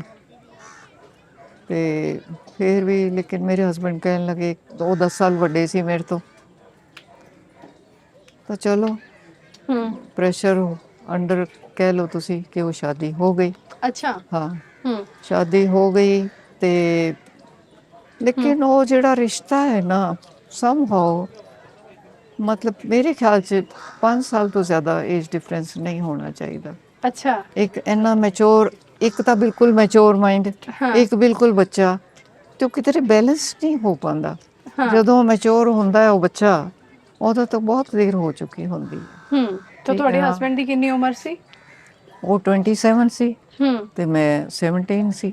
ਅੱਛਾ। ਹਾਂ, ਤੇ ਵੈਸੇ ਤਾਂ ਸਾਰੇ ਬੜੇ ਖੁਸ਼ ਸੀਗੇ, ਕਿਉਂਕਿ ਹੋਰ ਵੀ ਸਾਡੇ ਜਿਵੇਂ 10 ਸਾਲ ਤੇ ਆਮ ਉਹ ਸੀਗਾ ਏਜ ਡਿਫਰੈਂਸ ਹਾਂ ਉਹਨਾਂ ਦਿਨਾਂ 'ਚ ਤਾਂ ਉਹਨਾਂ ਦਾ।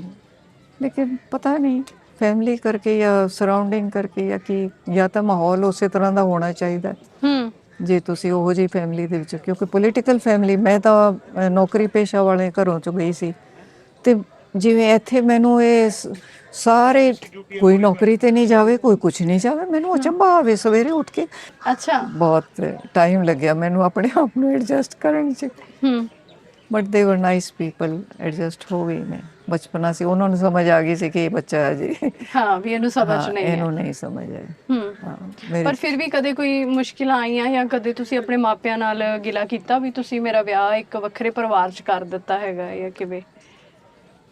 ਨਹੀਂ, ਮੈਂ ਸ਼ਿਕਾਇਤ ਨਹੀਂ ਕੀਤੀ, ਸ਼ਿਕਾਇਤ ਕਦੇ ਨਹੀਂ ਕੀਤੀ? ਨਹੀਂ ਕੀਤੀ, ਕਿਉਂਕਿ ਉਸਦਾ ਕੀ ਮੈਨੂੰ ਕਾਰਨ ਉਸ ਸੀਗਾ? ਵੇਲੇ ਪ੍ਰੈਸ਼ਰ ਮੇਰੀ ਮਦਰ ਤੋਂ ਖਾਸ ਤੌਰ 'ਤੇ ਇਹ ਹੁੰਦਾ ਸੀ ਵੀ ਕੁੜੀ ਨੂੰ ਅਗਲੇ ਘਰ ਐਡਜਸਟ ਹੋਣਾ ਚਾਹੀਦਾ ਹੈ, ਹੋਣਾ ਚਾਹੀਦਾ ਹੈ।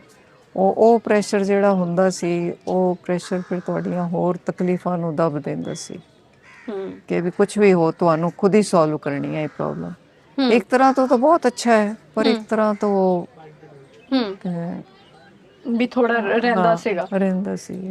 ਹੂੰ ਮੈਮ ਦੇਸ਼ ਸੇਵਾ ਦਾ ਉਸ ਵੇਲੇ ਕਿੰਨਾ ਕੁ ਮਤਲਬ ਭਾਵ ਸੀਗਾ ਲੋਕਾਂ ਦੇ ਵਿੱਚ? ਜਿਵੇਂ ਤੁਸੀਂ 1952 ਦੀ ਗੱਲ ਕਰਦੇ ਹੈਗੇ ਆ। देश सेवा बेटी फर्स्ट प्रायोरिटी होती थी ਹਾਂ ਮਤਲਬ हर ਉਦੋਂ ਤਾਂ फैमिली ਆਜ਼ਾਦੀ की। ਮਿਲੀ ਜੀ ਸੀਗੀ ਨਾ। हाँ मिली थी, और उस टाइम हर आदमी को ये था कि जो है मेरा देश ही सब कुछ है, ਹਾਂ ठीक है ना। तो इसलिए अब जो है इनको आसानी से मिली हुई है, इनके बच्चों को अभी आज़ादी। अब हाँ हुण दे ਜਿਹੜੇ ਬੱਚੇ ਨੇ ਹਾਂ ਇਹਨਾਂ ਨੂੰ ਪਤਾ ਨਹੀਂ ਹੈਗਾ ਕਿ ਉਹ ਕਿੰਨੀ ਮੁਸ਼ਕਿਲ ਨਾਲ ਮਿਲੀ ਹੈ। ਕੀ ਸਾਡਾ ਉਸ ਵੇਲੇ ਪਹਿਰਾਵਾ ਹੁੰਦਾ ਸੀ, ਕੀ ਸਾਡਾ ਖਾਣਾ ਹੁੰਦਾ ਸੀ, ਕੀ ਡੇਲੀ ਮਤਲਬ 300-400 ਰੁਪਏ ਮਹੀਨੇ ਦੀ ਮੇਰੇ ਖਿਆਲ 'ਚ ਮੇਰੇ ਫਾਦਰ ਦੀ ਤਨਖਾਹ ਹੋਣੀ। ਹੂੰ ਉਹਦੇ ਵਿੱਚ ਅਸੀਂ 4 ਬੱਚੇ, 2-3 ਰਿਸ਼ਤੇਦਾਰਾਂ ਦੇ ਹੋਰ ਰਹਿੰਦੇ ਸੀ। ਪਟਿਆਲਾ ਦੇ ਵਿੱਚ ਅਸੀਂ ਰਹਿੰਦੇ ਸੀ ਉਸ ਵੇਲੇ, ਹੂੰ ਲੁਧਿਆਣਾ ਤੇ ਪਟਿਆਲਾ। ਅੱਛਾ ਹਾਂ ਮੇਰੀ ਸਕੂਲਿੰਗ ਪਟਿਆਲਾ ਵੀ ਹੋਈ ਹੈ। ਹੂੰ ਤੇ ਕਿਸ ਤਰ੍ਹਾਂ ਅਸੀਂ ਉੱਥੇ ਕੰਮ ਚਲਾਉਂਦੇ ਸੀ, ਤੇ ਕਦੇ ਉਹ ਮਤਲਬ ਇਹ ਨਹੀਂ ਹੋਇਆ, ਇੱਕ ਦੂਜੇ ਦੀ ਮਦਦ ਕਰਨ ਵਾਸਤੇ ਤਿਆਰ ਰਹਿੰਦੇ ਸੀ। ਹੂੰ ਕਿਤੇ ਵੀ ਕੋਈ ਰੁਕਾਵਟ ਹੋ ਗਈ, ਹੂੰ ਇਹ ਨਹੀਂ ਦੇਖਿਆ ਕਿ ਇਹ ਕਿਹੜੀ ਜਾਤੀ ਦਾ ਹੈ, ਇਹ ਦੇਖਿਆ ਕਿ ਵੀ ਇਹ ਪ੍ਰੋਬਲਮ ਆਈ ਹੈ ਤੇ ਇਹ ਹੱਲ ਕਰਨੀ ਹੈ। ਹੂੰ ਤੇ ਹੁਣ ਤਾਂ ਇਹ ਹੈਗਾ ਕਿ ਤੂੰ ਜਾਣੇ ਤੇਰਾ ਕੰਮ, ਮੈਂ ਤਾਂ ਚੱਲਿਆ, ਤੇ ਉਹ ਗਲਤ ਹੈ। ਅਲਟੀਮੇਟਲੀ ਤੁਹਾਨੂੰ ਵਾਪਸ ਤਾਂ ਆਉਣਾ ਹੀ ਪੈਣਾ ਹੈ, ਨਹੀਂ ਤਾਂ ਕੋਈ ਹੋਰ ਤੁਹਾਡੇ ਸਿਰ ਤੇ ਬੈਠੇਗਾ। ਹੂੰ ਤੁਸੀਂ ਕਿਸੇ ਹੋਰ ਨੂੰ ਬਿਠਾਣਾ ਹੈ, ਆਪਣੇ ਨੂੰ ਬਿਠਾ ਲਓ, ਆਪਣੇ ਸਗੇ ਸੰਬੰਧੀ ਨੂੰ ਬਿਠਾ ਲਓ, ਆਪਣੇ ਪੜੋਸੀ ਨੂੰ ਬਿਠਾ ਲਓ, ਆਪਣੇ ਕਿਸੇ ਨੇ ਰਿਸ਼ਤੇਦਾਰ ਨੂੰ ਬਿਠਾ ਲਓ। ਰਿਸ਼ਤੇਦਾਰ ਨਹੀਂ ਹੈ, ਕੋਈ ਚੰਗਾ ਪੜੋਸੀ, ਉਹਨੂੰ ਬਿਠਾ ਲਓ, ਕੋਈ ਦੂਰ ਦਾ ਉਹਨੂੰ ਬਿਠਾ ਲਓ, ਉਹ ਫਿਰ ਵੀ ਅੱਛਾ ਹੈ। ਉਹ ਹਿੰਦੁਸਤਾਨੀ ਤਾਂ ਹੈ, ਇੰਡੀਅਨ ਤਾਂ ਹੈਗਾ ਬਿਲਕੁਲ ਹੈ। ਇਹ ਬੜਾ ਇੰਪੋਰਟੈਂਟ ਹੈ, ਇਹ ਗੱਲ ਨਹੀਂ ਬੱਚੇ ਸਮਝ ਰਹੇ। ਔਰ ਮੈਮ ਜਿਵੇਂ ਤੁਸੀਂ ਸ਼ੁਰੂ ਤੋਂ ਹੀ ਚੰਡੀਗੜ੍ਹ ਰਹੇ ਹੈਗੇ ਆ ਹਨਾ, ਹਾਂ। 30-35 ਸਾਲ ਤੁਸੀਂ ਦੇਖ ਲਿਆ, ਹਾਂ। ਇੱਥੇ ਕਿੰਨਾ ਕੁ ਬਦਲਾਅ ਆਇਆ ਹੈਗਾ ਲੋਕਾਂ ਵਿੱਚ ਜਾਂ ਸਿਸਟਮ ਦੇ ਵਿੱਚ? ਕੋਈ ਚੇਂਜ ਹੈਗਾ ਜਾਂ ਉਵੇਂ ਦਾ ਉਵੇਂ ਹੀ ਚੱਲ ਰਿਹਾ? ਮੈਨੂੰ ਤਾਂ ਬੇਟਾ ਮੈਂ ਮਤਲਬ ਬਿਲਕੁਲ ਹੀ ਕੀ ਕਹਿੰਦੇ ਨੇ ਜੁੜਾਵ ਨਹੀਂ ਦਿਖਦਾ, ਠੀਕ ਹੈ ਨਾ। ਉਹ ਜਿਵੇਂ ਕਹਿੰਦੇ ਨਾ ਤੂੰ ਜਾਣੇ ਤੇਰਾ ਕੰਮ, ਉਹ ਗੱਲ ਹੋਈ ਹੋਈ ਹੈ। ਤੁਸੀਂ ਕਹਿ ਰਹੇ ਕਿ ਚੰਡੀਗੜ੍ਹ ਦੇ ਵਿੱਚ ਇੱਕ ਦੂਜੇ ਨਾਲ ਲੋਕਾਂ ਦਾ ਰਾਬਤਾ ਨਹੀਂ ਹੈ? ਨਾ, ਨਹੀਂ ਹੈਗਾ, ਬਿਲਕੁਲ ਨਹੀਂ ਹੈਗਾ। ਹੂੰ ਇੱਥੇ ਕੰਪੀਟੀਸ਼ਨ ਪੈਸੇ ਦਾ ਜ਼ਿਆਦਾ ਹੈ ਕਿ ਮੈਂ ਕਿੰਨਾ ਜ਼ਿਆਦਾ ਇਸ ਤੋਂ ਅੱਗੇ ਕਮਾ ਸਕਦਾ, ਮੈਂ ਇਹਨੂੰ ਧੋਖਾ ਦੇ ਕੇ ਕਿਸ ਤਰ੍ਹਾਂ ਕਮਾ ਸਕਦਾ। ਉਹ ਨਹੀਂ ਹੋਣਾ ਚਾਹੀਦਾ। ਤੁਹਾਨੂੰ ਕੰਟੈਂਟਮੈਂਟ ਆਪਣੀ ਮਿਹਨਤ ਤੇ, ਆਪਣੀ ਅਕਲ ਤੇ, ਆਪਣੀ ਸੂਝ ਬੂਝ ਤੇ ਹੋਣੀ ਚਾਹੀਦੀ ਹੈ। ਪੈਸਾ ਹੀ ਸਭ ਕੁਝ ਨਹੀਂ ਹੁੰਦਾ, ਹੋਰ ਬਹੁਤ ਚੀਜ਼ਾਂ ਹੁੰਦੀਆਂ ਨੇ, ਬਹੁਤ ਚੀਜ਼ਾਂ ਹੁੰਦੀਆਂ ਨੇ ਜਿਸ ਤੋਂ ਤੁਸੀਂ ਖੁਸ਼ੀ ਹਾਸਿਲ ਕਰ ਸਕਦੇ ਹੋ।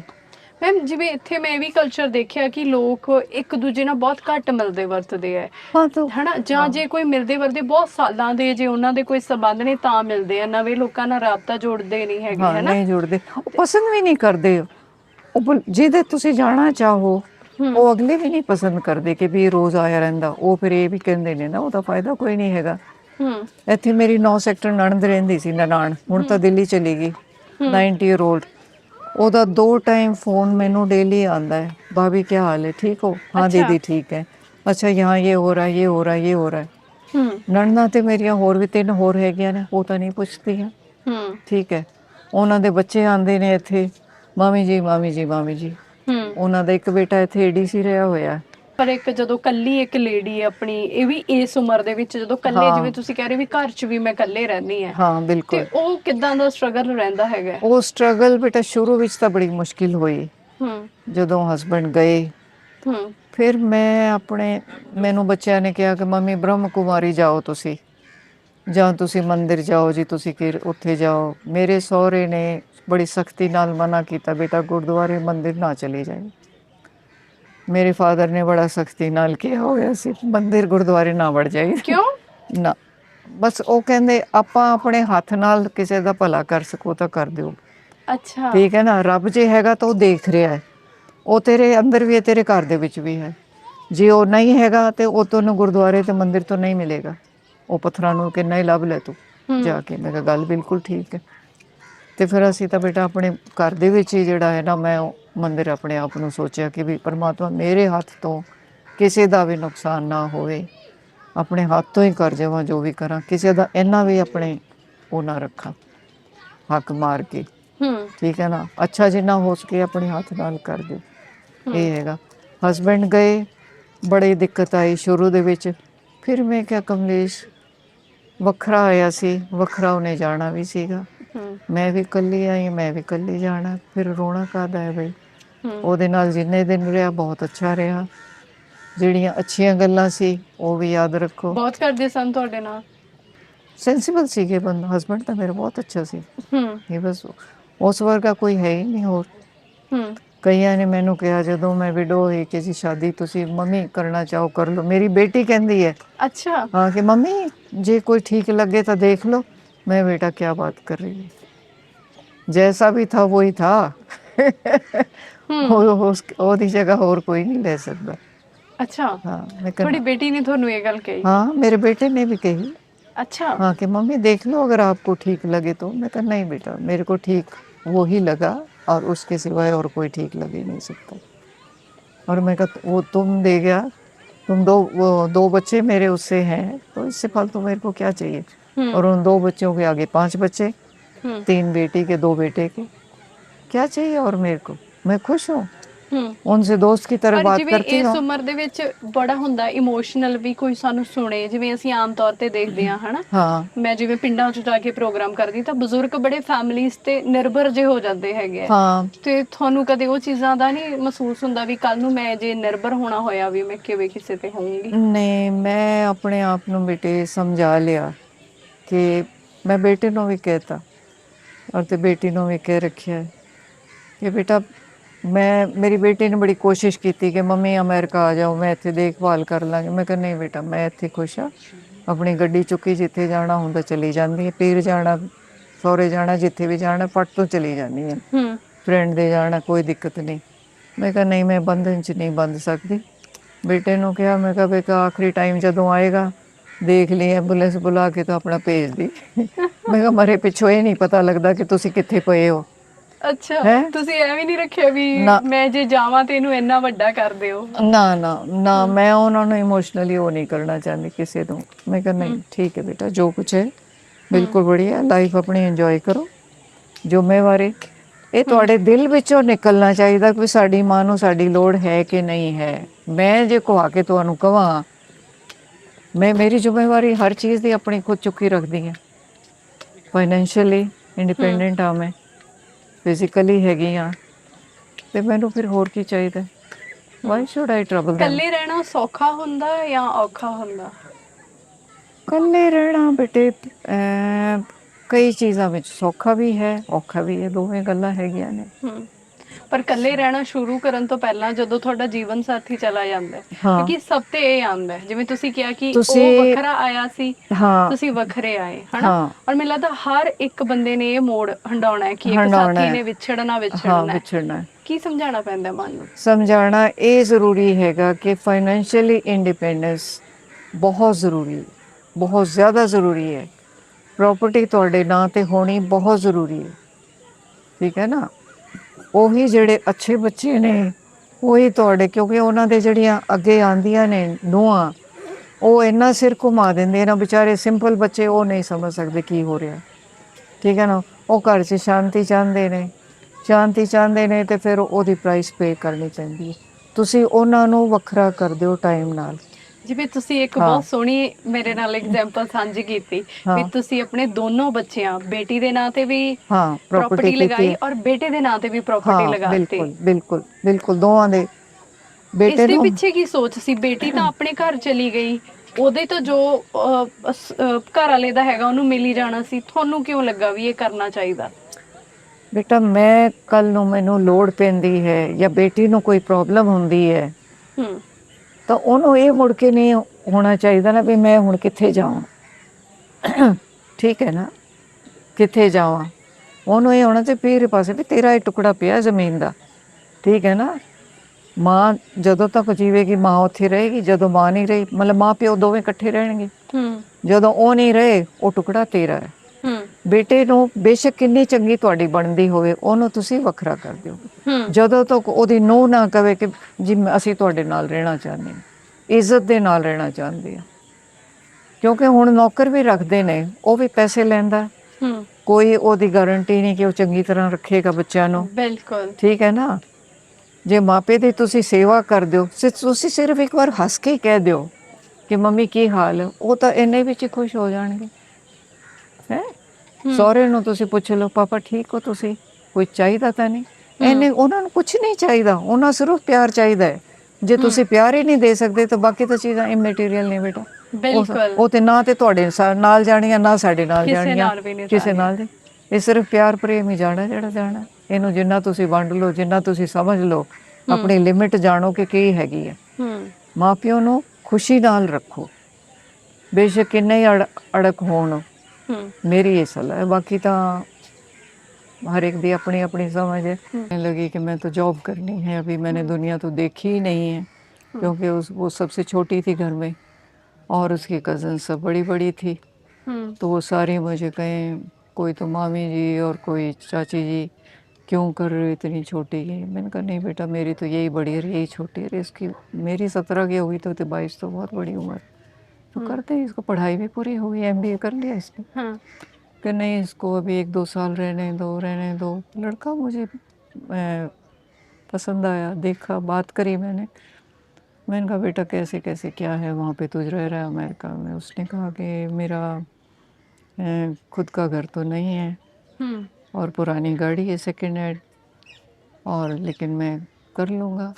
ठीक है, मैंने कहा बस बेटा आप देखने में बहुत ठीक था, साफ बात बोल रहा है। मैंने कहा इससे और फालतू क्या चाहिए बोलो, मेहनत करेंगे बेटा बेटी दोनों करेंगे तो कल को बल्ले बल्ले क्या बात है। तो होगी बल्ले बल्ले फिर। बिल्कुल बल्ले बल्ले। अब 4 तारीख को आएगी, 25 साल उसकी शादी को, 25 से ज़्यादा ही हो गए, 30-32 हो गए मेरे ख्याल में।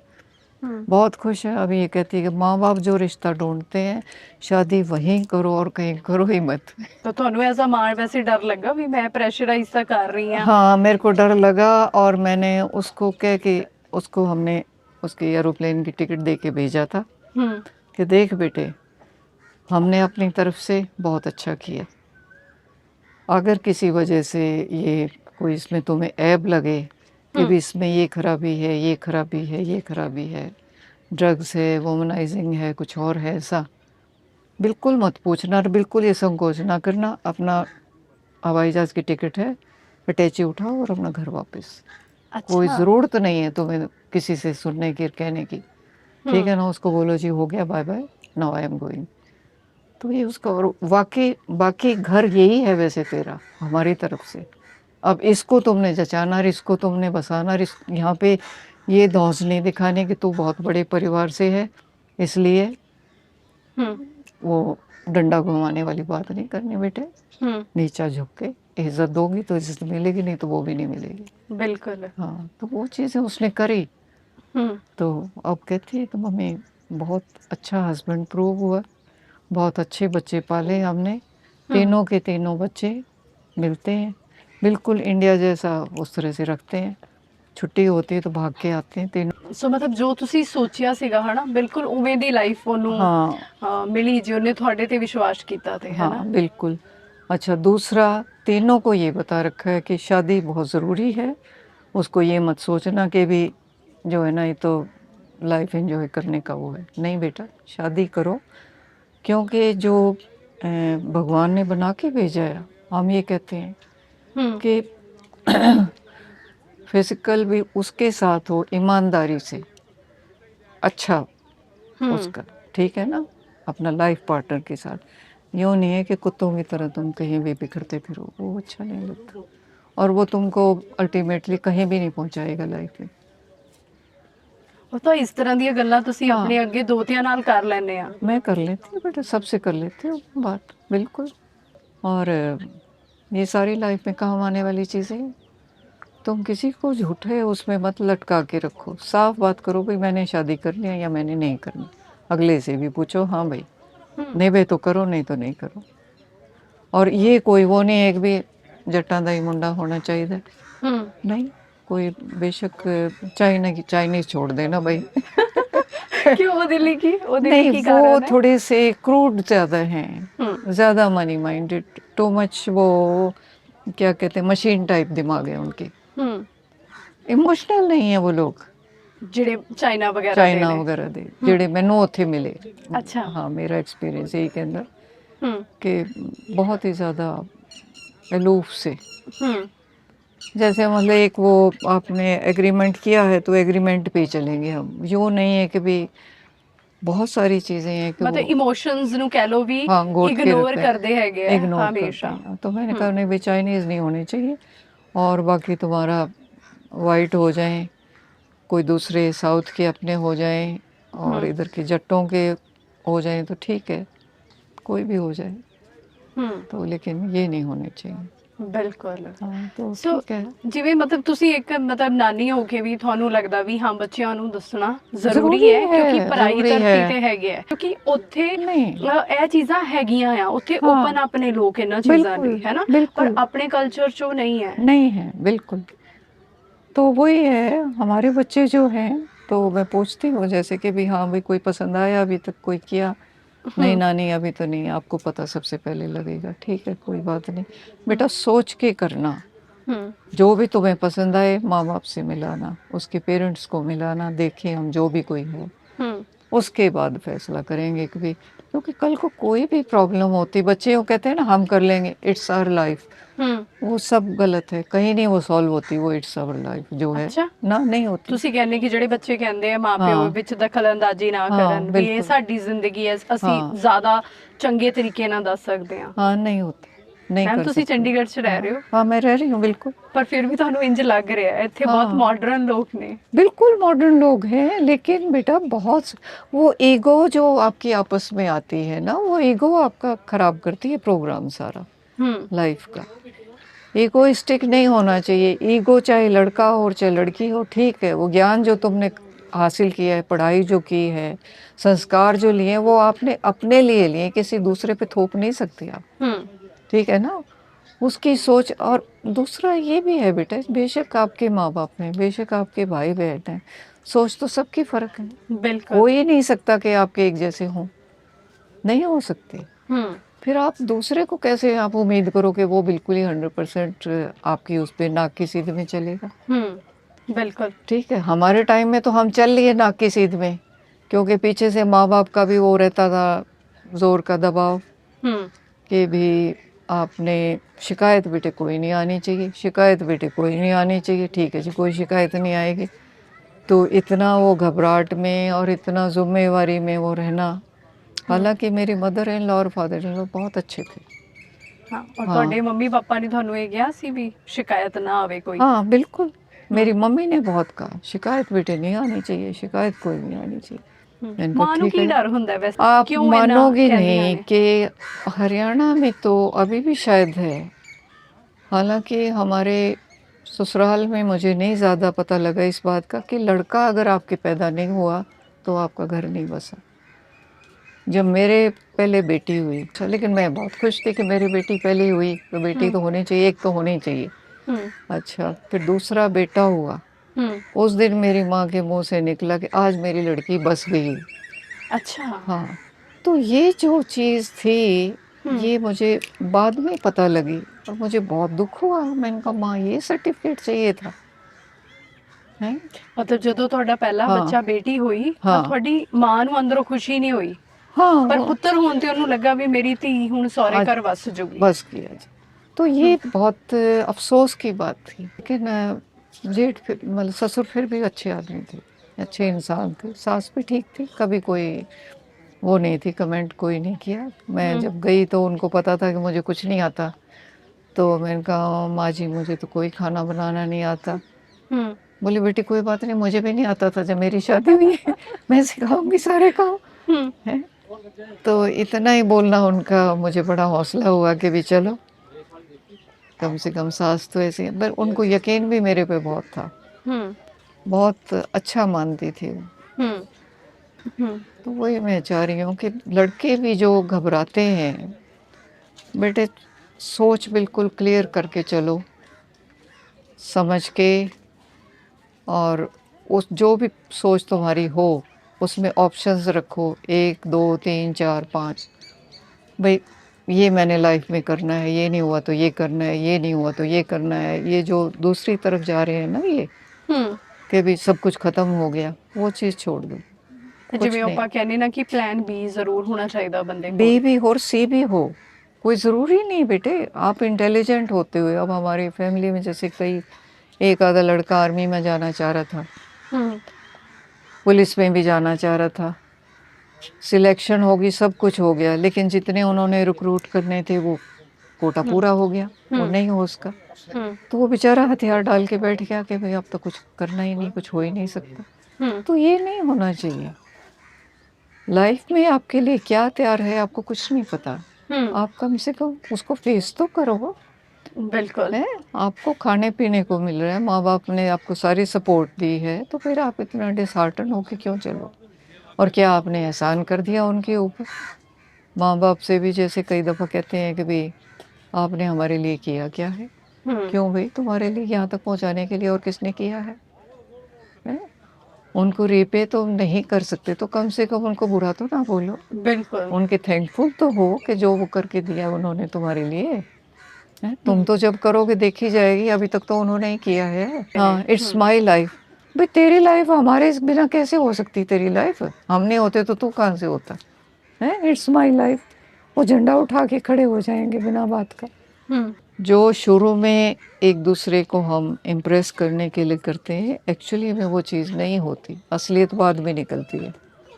तो उसको आप सोच समझ के चलो, हम्म और जहाँ तक हो उसके फैमिली को इन्वॉल्व करो बीच में, हम्म क्योंकि कई चीज़ें माँ बाप जो नोटिस करते हैं बच्चों को नहीं दिखाई देती। बिल्कुल। हाँ हम्म ਇਹ ਤਾਂ ਹੈ ਹੀ ਹੈ, हाँ, तो ਕਿਉਂਕਿ इसलिए ਮਾਂ-ਬਾਪ ਦੇ ਕੋਲ ਇੱਕ ਪੂਰਾ ਲਾਈਫ ਦਾ एक्सपीरियंस ਤਜਰਬਾ, होता है। ਐਕਸਪੀਰੀਅੰਸ ਹੈਗਾ, बिल्कुल बिल्कुल। ਉਹ ਜ਼ਿਆਦਾ, ਔਰ ਉਹਨਾਂ ਨੇ ਉਹ ਜ਼ਿੰਦਗੀ ਜਿਉਣੀ ਹੈ जी हुई है। ਜਿਹੜੀ ਤੁਸੀਂ ਇੱਕ बिल्कुल। ਦੂਜੇ ਨਾਲ ਜਿਉਣੀ ਹੈ। ਤੁਹਾਡੇ हाँ ਮਾਂ-ਬਾਪ ਇੱਕ ਦੂਜੇ ਨਾਲ ਪਹਿਲਾਂ ਹੀ ਉਹ ਜ਼ਿੰਦਗੀ ਜਿਉ ਰਹੇ ਆ, ਤੇ ਉਹਨਾਂ बिल्कुल। ਨੂੰ ਪਤਾ ਹੈ ਕਿ ਉਹ ਇਕੱਠੇ ਰਹਿਣ ਦੇ ਲਈ ਕੀ ਕੁਝ ਜ਼ਰੂਰੀ ਹੈਗਾ। तो ईगो को एक साइड में रख के जब भी कोई स्टेप लेते हैं, एक्शन करते हैं, तो उसके बारे में सोचें क्या हम ठीक कर रहे हैं। हम्म दूसरे का तो आप बाद में सोचो, पहले अपना तो सोच लो हम्म कि क्या तुम एक्शन जो ले रहे हो ये ठीक कर रहे हो। मतलब एक था, वो हमारा रिलेटिव ही था, तो हम्म मैंने कहा बेटा तुम ये लड़की 5-6 साल से आ रही, तुम इससे शादी कर लो या इसको मना कर दो। हाँ बोला नहीं मैं अभी सोच रहा हूँ कि ये मेरे लायक है भी कि नहीं है। तो मैंने कहा ये जो सवाल है, इस सवाल का जवाब तो तुम्हें नहीं मिलेगा, ਜ਼ਿੰਦਗੀ ਭਰ ਨਹੀਂ ਮਿਲੇਗਾ ਕਿ जिंदगी भर ਅਸੀਂ नहीं ਸਹੀ मिलेगा। ਵਿਆਹ ਚ ਹੈਗੇ ਆ ਜਾਂ हाँ, ਗਲਤ ਚ। और झूठ के बेस पे नहीं चलेगा रिश्ता, हम्म सच पे ईमानदारी पे, चलेगा रिश्ता, सच पे हमेशा सच ईमानदारी पे पे चलता। चलेगा तो चलेगा, तो नहीं तो नहीं चलेगा। और ओके। माँ बाप को भी ये सिखाना चाहिए बच्चों को कि जहाँ तक हो सके हम्म सच बताओ उनको, झूठ पे मत अपना रिश्ता वो करो। हम्म वो जैसे कई दादा दादी के बारे में बोलते हैं, बूढ़े लोग आते हैं वो हमारे यहाँ उसमें रहते हैं, हमें रोकते हैं 1-1.5 महीना, ये मत करो वो मत करो, और फिर वो चले जाते हैं वापस, हैं। तो बच्चों को ही आपने नहीं बताया कि आपके दादा दादी असली हैं ये भाई, हैं। इनमें लाख कमियां हो लेकिन इनमें अच्छाइयाँ भी बहुत, और इनकी वजह से हम यहाँ पे हैं। बहुओं को बिल्कुल। भी ये बात समझनी चाहिए कि भी सास ससुर अगर ठीक ना होते तो तुम्हारा हस्बैंड ऐसा नहीं हो सकता था। एक बात मैंने मेरी बेटी को खास तौर से कह के भेजा था, हम्म जैसे वो लड़कियां माओ को शिकायत करती हैं ना हम्म कि मेरे हस्बैंड ने ये कहा, मेरे ससुर ने ये कहा, मेरी सास ने ये कहा, तो मैंने उसको एक ही बात बोल के भेजी, बेटा इनकी बुराई करनी हो तो मेरे को फ़ोन मत करना, और कोई अच्छी बात बतानी हो तो मेरे को फ़ोन कर देना। तो घर बसते हैं बेटा, नहीं तो माएँ जो लगी रहती है ना पीछे पीछे, हाँ पुत्र दसी होण की होया, वो आया सी फिर वो की होया, वो आप लड़की के घर में इंटरफेरेंस कर रहे हैं। बिल्कुल। हाँ, वो और नहीं एक करना सियाणी माँ चाहिए। ये कभी नहीं करती। हाँ नहीं, वो नहीं करना चाहिए। उसको बचने दो लड़की को, उसको आपने वैल्यूज दे दी कि बेटा ये अच्छी है ये बुरी है, उसके बाद उसको फैसला करने दो, उसका घर उसको चलाने दो। मेरी बेटी वहाँ रह रही थी, जैसे अमेरिका में थी, तो उसके पहला बच्चा हुआ तो वो जॉब कर रही थी मैरीलैंड में, अच्छे पैसे कमा रही थी। तो मैंने कहा बेटे जॉब छोड़ देनी चाहिए अगर बच्चे पैदा करने हैं तो। ਤੁਸੀਂ ਆਪਣੀ ਬੇਟੀ ਨੂੰ ਕਿਹਾ? हाँ, मैंने कहा बच्चे नहीं पलेंगे बिना उसके। कि नहीं, यहाँ पे एक आंटी हैं इंडिया से हैं, वो बहुत अच्छे पालती हैं बच्चे, बहुत बढ़िया। मैंने कहा बेटा कोई आंटी हो माँ जैसा कोई नहीं कर सकती। तो कि नहीं वो बहुत अच्छा कर रहे हैं। तो मैं वहाँ रही जैसे 15 दिन, तो उसने आंटी ने बताया कि कविता तेरी लड़की जो है ना, जब तक तू नहीं आती है रोती रहती है। अच्छा। हाँ, मैंने कहा बोल बेटा अब क्या करेगी। तो फिर उसने जॉब छोड़ी, बड़ा चोंच रप्पा तो किया, बोली कि 17 साल मुझे बिना उसके काम के रहना पड़ेगा, ऐसे कैसे होगा। मैं क्या ऐसे कैसे, शादी हुई है तो बच्चे पैदा करने के नहीं करने, अगर करने हैं तो जॉब छोड़नी पड़ेगी। मैं कहा उससे बात कर ले तेरे हस्बैंड से कि बोल भाई क्या कहता है। उसने कहा ठीक है, जो मैं कमा रहा हूँ अपने दोनों का है वो, और जॉब छोड़ दो तो अच्छा। तुम घर संभालो मैं बाहर संभालता। तो बड़ा अच्छा संभाला, उसने भी संभाला उसने भी संभाला, बच्चे पल गए, आज वो बढ़िया लाइफ लीड कर रहे हैं। तो सेक्रीफाइस तो बेटे एक ना एक को तो करना ही पड़ता है। और मेरे ख्याल में माँ करे तो ज़्यादा अच्छा है, क्योंकि माँ की 6 सेंस होती है ना, तो वो बहुत कुछ जान जाती है कि भी ये ठीक है ये गलत है ये वो चाहिए। आदमी ठीक है बहुत अच्छे हैं, लेकिन फिर भी वो इतने वर्ल्डली वाइज नहीं होते। ਬੱਚਿਆਂ ਨੂੰ ਹਾਂ, हाँ, ਬੱਚਿਆਂ ਨੂੰ ਸਮਝੇ नहीं ਉਹਨਾਂ ਨੂੰ होते। ਉਨੀ ਨਹੀਂ ਹੁੰਦੇ ਹੈਗੇ। हाँ, ਬਿਲकुल। बिल्कुल बहुत सारी चीज़ें हैं कि जो वो फैसला नहीं कर सकते। तो ये जो कहते हैं ना भाई अब तू कर और मैं करूँ, भाई कुछ चीज़ें तो ठीक है वो करना चाहिए, उसको कर भी लेगा, किचन में हेल्प करवाने का वो कर देगा, लेकिन बच्चों वाली चीज़ें माँ को ही ਮਾਂ ਨੂੰ ਹੀ ਕਰਨੀਆਂ करनी ਚਾਹੀਦੀਆਂ। चाहिए। उससे आपका घर बंधा रहेगा, वरना घर आपका उखड़ा रहेगा। घर बंधा चाहिए कि उखड़ा चाहिए वो आप पे फैसला करें। और झूठ के बेस पे जो घर आप बनाओगे वो कभी भी नहीं चलेगा। कुड़ियाँ ਮੈਮ की ਆਪਣੇ सोच के लिए ਪੀਸ ਆਫ ਮਾਈਂਡ ਲਈ ਫਿਰ ਤੁਸੀਂ ਕੀ ਕਰਦੇ ਆ? ਜਿਵੇਂ ਤੁਸੀਂ ਕਹਿੰਦੇ ਆ ਵੀ ਮੈਂ ਕਦੇ ਇਕੱਲੇ ਬਹਿਣਾ ਜਾਂ ਵਿਹਲੇ ਘਰ 'ਚ ਨਹੀਂ ਬੈਠਦੀ, ਹਨਾ ਵੀ हाँ, ਮੈਨੂੰ ਲੱਗਦਾ ਵੀ ਇਕੱਲੇ ਬੈਠ ਕੇ ਤੁਹਾਡਾ ਦਿਮਾਗ ਹਨਾ ਕੁਝ ਨੈਗੇਟਿਵ मैं ਚੀਜ਼ਾਂ बेटे ਨਾਲ भरदा है। मैं देखो कुछ ना कुछ मैं करती रहनी है। गार्डनिंग का मैनू शौक है, हालांकि वो मेरी सिरे इन्नी नहीं चढ़ती फिर भी मैं करती रहनी है कुछ ना कुछ। लॉन च होर कुछ ना हो तो लॉन च बूटी कड्ढन बैठ जानी है, 4 घंटे बूटी कड्ढी जावांगी। मेरा मोबाइल नाल रखा होएगा, मैं न्यूज़ सुनती रहनी हाँ, देश च की हो रहा है, जनरल किस तरह दी प्रॉब्लम चल रही है, बच्चे की कर रहे हैं, बड़े की कर रहे हैं, स्टोरीज की इन्ना कुछ आंदा है कि तुहानू टाइम ही नहीं मिलता। ਤੇ ਬੇਟਾ ਲਾਈਫ ਬਹੁਤ ਅੱਛੀ ਹੈ, ਉਹਦੀ ਅੱਛੀ ਸਾਈਡ ਵੀ ਦੇਖੋ ਸਾਰਾ। ਮੈਂ ਤਾਂ ਬੁੱਢਿਆਂ ਨੂੰ ਵੀ ਇਹ ਕਹਿਣੀ ਹੈ ਕਿ ਤੁਸੀਂ ਸਾਰਾ ਦਿਨ ਇਹ ਹੀ ਨਾ ਕੁਚੋਟੇ ਜਾਓ ਵੀ ਸਾਡੀ ਨੂੰ ਸਾਡੀ ਦੇਖਭਾਲ ਨਹੀਂ ਕਰਦੀ, ਮੇਰਾ ਬੇਟਾ ਧਿਆਨ ਨਹੀਂ ਦਿੰਦਾ। ਬਈ ਜ਼ਿੰਦਗੀ ਵਿੱਚ ਹੋਰ ਬਹੁਤ ਕੁਝ ਹੈਗਾ ਕਰਨ ਨੂੰ, ਉਹ ਕਰੋ ਤੁਸੀਂ। ਔਰ ਮੈਨੂੰ ਸੱਚੀ ਤੋਂ ਪਹਿਲੀ ਵਾਰੀ ਮੈਂ ਬਹੁਤ ਸਾਰੇ ਬਜ਼ੁਰਗਾਂ ਨੂੰ ਮਿਲੀ ਆ, ਪਹਿਲੇ ਮੈਂ ਤੁਹਾਨੂੰ ਮਿਲੀ ਆ ਜਿਨ੍ਹਾਂ ਨੇ ਮੈਨੂੰ ਇਹ ਗੱਲ ਕਹੀ ਕਿ ਉਹਨਾਂ ਦੇ ਬੱਚਿਆਂ ਨੇ ਕਿਹਾ ਵੀ ਤੁਹਾਨੂੰ ਜ਼ਿੰਦਗੀ 'ਚ ਕੋਈ ਸਾਥੀ ਚਾਹੀਦਾ, ਤੁਸੀਂ ਚੁਣ ਸਕਦੇ ਆ। ਤਾਂ ਮੈਨੂੰ ਖੁਸ਼ੀ ਵੀ ਹੋਈ ਕਿ ਕਿਤੇ ਨਾ ਕਿਤੇ ਸਾਡੀ ਜਿਹੜੀ ਸੁਸਾਇਟੀ ਹੈ ਇਮੋਸ਼ਨਲ ਨੀਡਸ ਨੂੰ ਵੀ ਸਮਝਦੀ ਹੈ, ਬਿਲਕੁਲ ਸਮਝਦੀ ਹੈ। ਬਹੁਤ ਸੋਹਣੀ ਐਗਜ਼ਾਮਪਲ ਹੈ। ਬਿਲਕੁਲ ਬਿਲकुल। ਬੱਚੇ ਤੁਹਾਡਾ ਉਸ ਤੋਂ ਵੀ ਚੰਗਾ ਲੱਗਾ ਜਵਾਬ।